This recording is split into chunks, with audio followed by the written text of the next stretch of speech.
Namaste, Auntie viewers, and welcome to the very first episode of Yoga Shakti. Now, Yoga Shakti happens to be a very special name to me, as it is the name of my first book. So, allow me to introduce myself. My name is Shailaja Menon, and I have been teaching yoga for the last 20 years. I began as a student in Coimbatore, India, with Integral Yoga, and then in Malaysia, I studied with my teacher, Manoj Kaimal, who taught a style called Manasa Yoga. Today, I am an author with my book Yoga Shakti published in 2018, and I also happen to have many opportunities to speak and express my love and passion for yoga through different platforms. The most recent platform that I created for myself is actually the Facebook, where I hold these conversations on a weekly basis with eminent personalities in the field of yoga, Ayurveda and Vedanta. So if any of you happen to be interested in these fields, do check out my Facebook account for the details of the shows. Now let's explore yoga. So what is yoga? Mention the word yoga and instantly what comes to mind are images of people either standing on their head or twisted like a pretzel. And that's not all wrong. But I just want to share with you that the yoga practice is so much more than that. While we begin with the body, eventually it is to really move from viewing yoga as a shape we create with the body towards a state of mind. And towards that, we can use the example of the Panchakoshas, which is given to us by Vedanta. We tend to view ourselves as single-dimensional beings, but the Vedanta gives us this aspect of seeing ourselves as multidimensional beings through the layer of the body, the Annamaya, through the layer of the breath and energy as Pranamaya, the layer of the mind, Manomaya, the layer of the intellect which helps us to discern and make choices, which is the Vijnanamaya, and eventually through the layer of Anandamaya, which is a bliss sheet and which is also what is responsible for us to connect with the universe and everybody else. So the invitation of the yoga practice is really to expand our vision of ourselves and not to just look at ourselves only as the body and limit ourselves to the body, but to really view ourselves through the lens of all these different dimensions so that we are more wholesome in our awareness of ourselves. Yeah.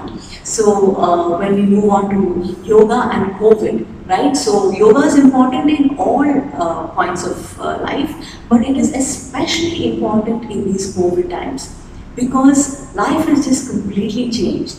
Even something as innocuous and something that we just take so much for granted, like going to a grocery store, has become like a dangerous activity. And because of this, we all face fear, insecurity, worry at different levels, right? For some people, it may be more direct in terms of loss of job, or in terms of their children having to struggle, with online classes, or in terms of parents staying far away and unable to reach them, or in hospital even. So it may be more direct stress, but all of us experience stress in different levels, right? So even in the grocery store, when we go in, there's just the subtle stress that comes with having to wear your mask, having to make sure you've taken your gloves, sanitize your hands, right? And then there's always the worry when somebody passes too close to you down the aisle, or somebody stands too close to you at the cashier, right? And then if you happen to be slightly paranoid, then God help us, right? Our stress level goes on overdrive. So we all experience all these different stresses constantly, and what happens is the stress just sits in our body, right? So we have to know, again, a very important point that yoga brings up is that awareness that our mind, our body and our breath are seamlessly connected. Yeah, and this is something that not just our yogis proclaimed, but this is something that is being verified by science today. Because in fact, they say, I'm sure there are many doctors who might listen to this, but it's quite evident now that kind of accepted that most of the diseases today that have manifested in the body have their roots in stress. Yeah, so where is stress experienced? Stress is experienced in the mind. But where does it manifest? Ultimately, it manifests as disease in the body. Yeah, so we have to accept that mind, body and breath are all connected, deeply intertwined. So every single thought that we think, every single emotion that we harbor in our minds reflects in every cell in our bodies, right? And then also through various means, right? There's so much of ongoing research in science, as science again continues to seek its exploration of the human body and psyche. And there are all these new evidence of how the things that we do in our minds can actually affect our body. So in terms of the brain, if we look at that, there are all these concepts of neurogenesis, neuroplasticity. Eventually, in the beginning, we thought that we were kind of, like we were just destined to live with the brains we were born with. But now, through all these new concepts, it shows that every activity, our every thought, all of it constantly shapes our mind, constantly shapes our brain. Yeah, and then it's not just at the level of the brain, but also through genes and epigenetics, which is all more recent science. It shows that again, we're not destined to live with the genes that we're born with, but we have the ability to affect our genes at that level, deep level, and our every thought and our every emotion again goes towards either upregulating our genes or downregulating them, right? So this awareness of this mind and body connection is so important when it comes to the state of our health and wellness. Right, so I always think this is something that has been largely ignored. As when people talk about health, they only talk about physical health. Right? We think about exercise, we think about stretching, we think about strength training, but nobody really talks about the mind and the state of the mind. Yeah, and actually that is a very important component in the state of good health as we pursue health. So in these COVID times, because of all the stress that we're constantly under, our bodies are always in what they call a sympathetic overdrive. Yeah, as a result of which that fight or flight mode is constantly on. And we really don't know how to switch it off. In the earlier days, we had stress and then, after a while everything just calmed down. But these days, because of the chronic stress and the constant stress that we are under, we really keep, going on in that same stressed out mode.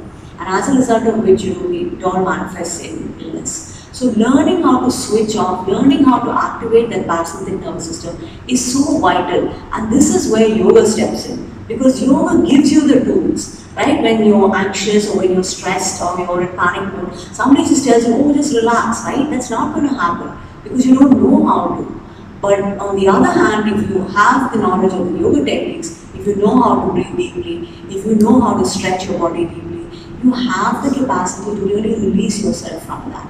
Right? So that is why yoga knowledge is so invaluable in these times, right? And yoga practice is not just, if you come to a yoga class, there's asana practice, there's pranayama practice, and there's also this practice of yoga nidra or deep relaxation, where your body goes into a state of deep rest, and from there it activates that parasympathetic nervous system.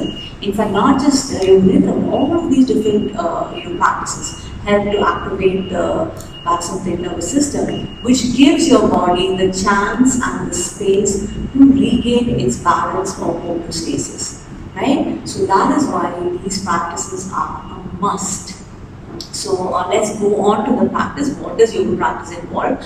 Now we can all strike different positions, and it looks pretty much like somebody in a gym would do. So it's important to know that what makes an asana and not just a stretch that you do at the gym is really the awareness that comes with it, the consciousness of the breathing, the consciousness of your mind. That is what makes it an asana, right? Otherwise, there's very little difference when you just look. There's very little difference between somebody just doing a stretch and somebody doing an asana, right? So you have to know that the involvement of the mind and involvement of the breath are key in yoga practice.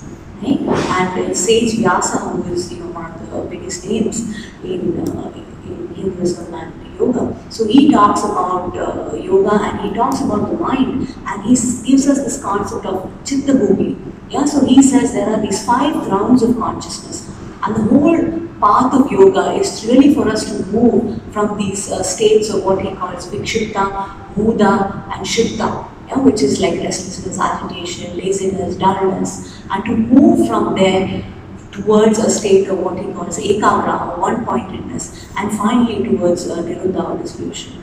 Yeah, so to know that concentration, focus, staying attentive, all of this is part of the yoga class, and you will constantly hear me telling you, where is your mind, bring your awareness back to the class, bring your awareness back to your body, bring your awareness back to your breath, because ultimately we are trying to build a relationship with the body, the breath, and the mind.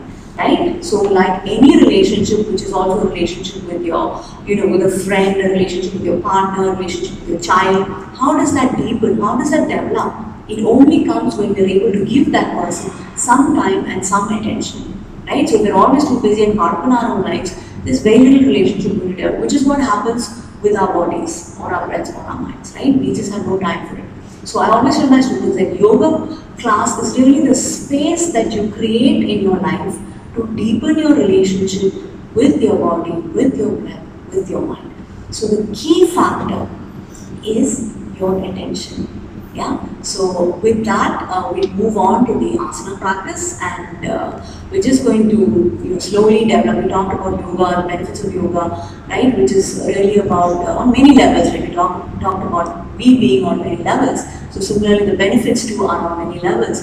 On the physical level, right, there is the strengthening of the body that happens, flexibility, balance, coordination, grace with which you move. All of that comes with the yoga practice. And on a mental level, right, we get more relaxed, more de-stressed, more at ease with ourselves, more at peace, right, able to connect to, that word that is so commonly used today, inner peace, trying to connect with that, right. So all of that come as the mental benefits of the practice. So let's go into it, and I really hope you enjoy the practice.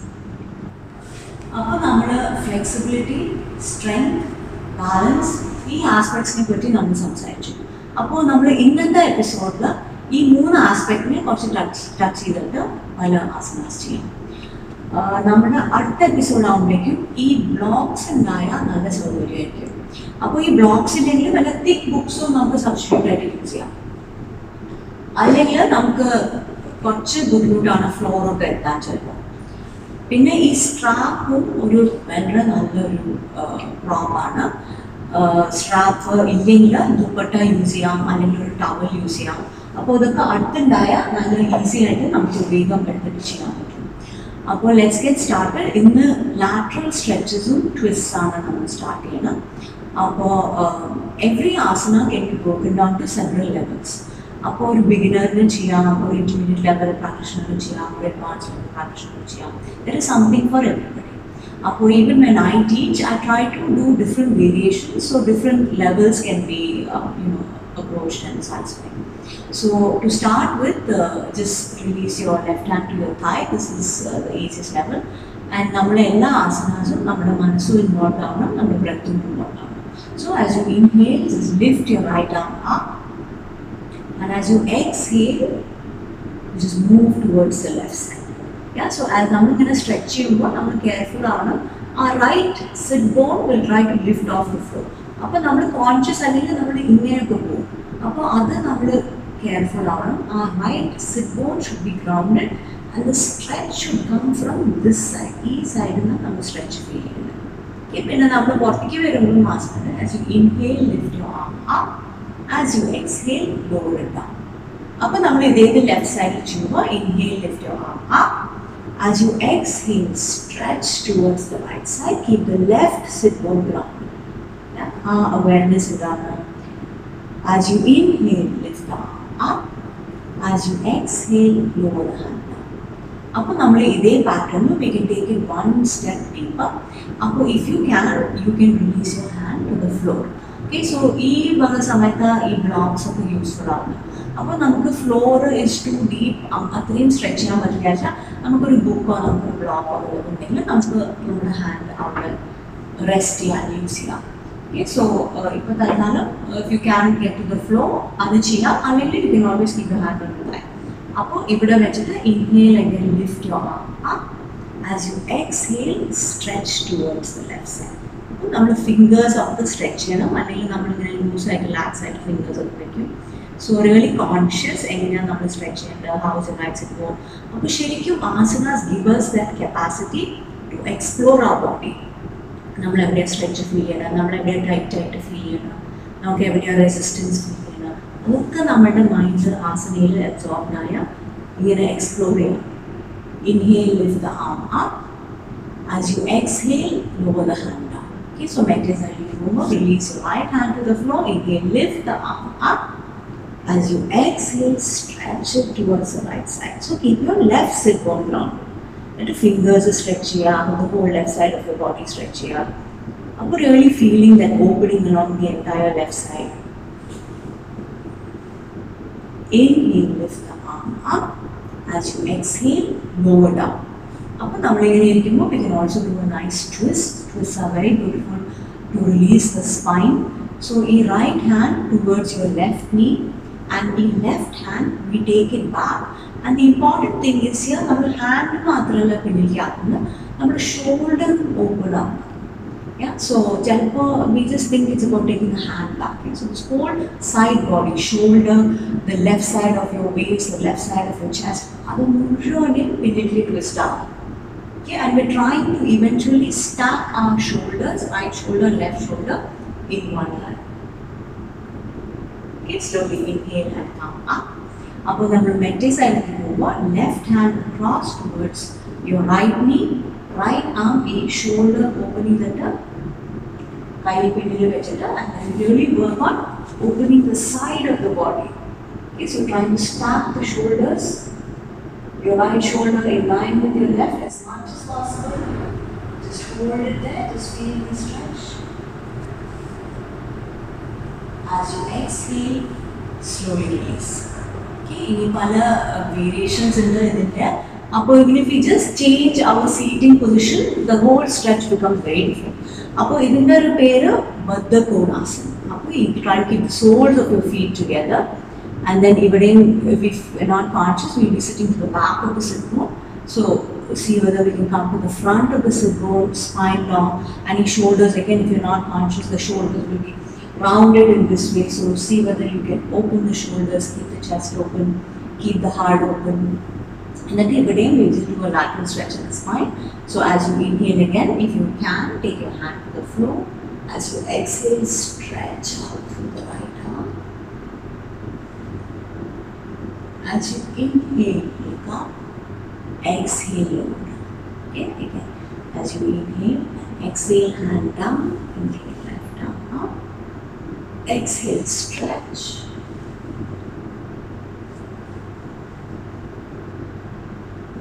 As you inhale, come up. As you exhale, release the hand. Yeah, and then we will twist it here. So as you take your right hand across towards the left knee, leg position the whole twist will be different. You'll find it a lot more harder. So right hand on your left knee and take your left shoulder back. Look back over your left shoulder. Try to keep your chin parallel to the floor.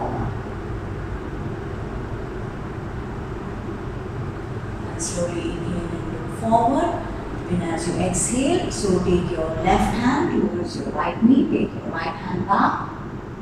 Keep exhaling. So look over your right shoulder.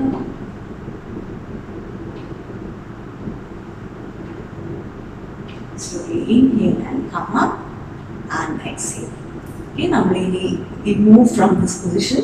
We go into popularly known as cat and cow position. It basically helps you to bring some flexibility into the spine. If you have no knee issues, you can just come onto your hands and knees. We have to be careful. Shoulder alignment. So your shoulder and wrist should be in one line. Your hip and knee should be in one line. From here, again we can move with the breath. So as you inhale, you arch your spine and look up. As you exhale, you round your spine and you look down. Inhale, arch your spine and look up. As you exhale, round your spine and look down. So, rounding, push the floor away. Okay, when you're unconscious, we'll find our shoulders going back. So try to bring the shoulders forward, press the palms into the floor, feel engagement with the abdominal muscles. Last round, inhale, arch your spine and look up. And as you exhale, just push the floor away. Engage your abdominal muscles. Feel the upper back really stretch. Hold it there. Slowly inhale and bring your spine back to a neutral position. ಇದರಿಂದ കുറച്ച് balance variations in that. So as you inhale, try to just lift your right leg up, point your toes back, just hold it there for a few seconds. 3, 2, 1. Exhale, lower down. As you inhale, lift your left leg up. So try to keep your hip in line. Stretch back through your toes. As you exhale, lower down. Now inhale and right leg up, stretch your toes back. And then if you feel confident, you want to try some balance, you can just shift weight to your right palm and lift your left arm up. So keep stretching your right toe stretching back, your left finger stretching forward, and just feel that beautiful traction that comes to your spine. Exhale and lower down. Okay, so we try the other side. Inhale, left leg back, so just steady here. And then shift weight a little bit to your right hand to lift it to your left hand, lift your right hand up. Stretching. Exhale, lower down. Bring your knee down. If you'd like to relax for a few minutes, this is a position called child pose. So you just sit back on your heels. Again, there are different ways of doing it. So some people do it with the knees together, but some other styles do it with the knees apart. So we just try to do it with the knees apart because that gives a deeper flexion to your hip. So just fold your knee.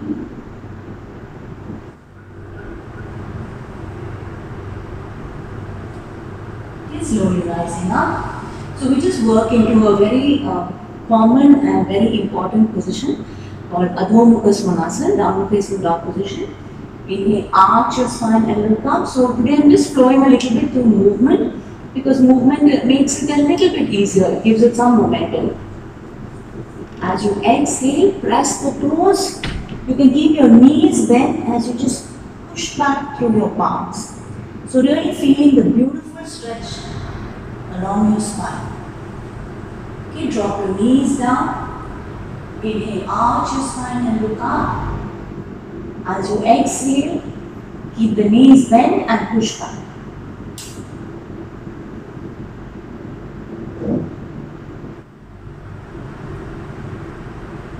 Okay, drop your knees down, arch your spine and look up. And in this final position, you can straighten the knees fully. Yeah, so as you exhale, press the palms forward and then straighten the knees fully.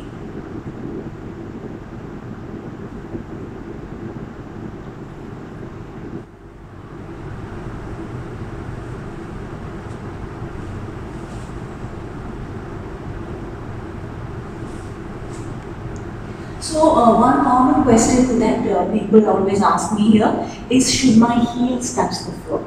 Yeah, so in the beginning it may not touch the floor because it depends on the flexibility of the hamstrings. So that's not wrong. The thing is to just keep it in. If it naturally touches the floor, it's fine, and if it doesn't touch the floor, that's also fine. Yeah, so to know that there are no fixed endpoints, your hands don't have to touch the floor, it doesn't make it right. The thing is, we work with our body where it is at this point in time, and with regular practice, which is really the magic, the whole practice will improve, and we will find ourselves becoming more flexible, more strong, and much more coordinated. Right? So we talked about the strength aspect. I think that's what I haven't covered. So we go into down dog, and then we move into a position called the plank. Yeah. So this is quite common. I think if you go to the gyms, you can find people using this. But it's also very prevalent in yoga. Yeah? So from down dog, so we all went into down dog. From here, we just focus on shifting the weight forward. Yeah, so the hip that was back, we shift the shoulders forward to line up with the wrist.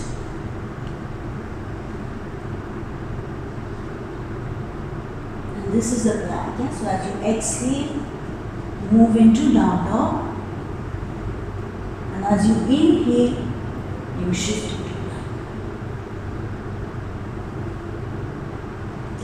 drop your knees down and move into child pose.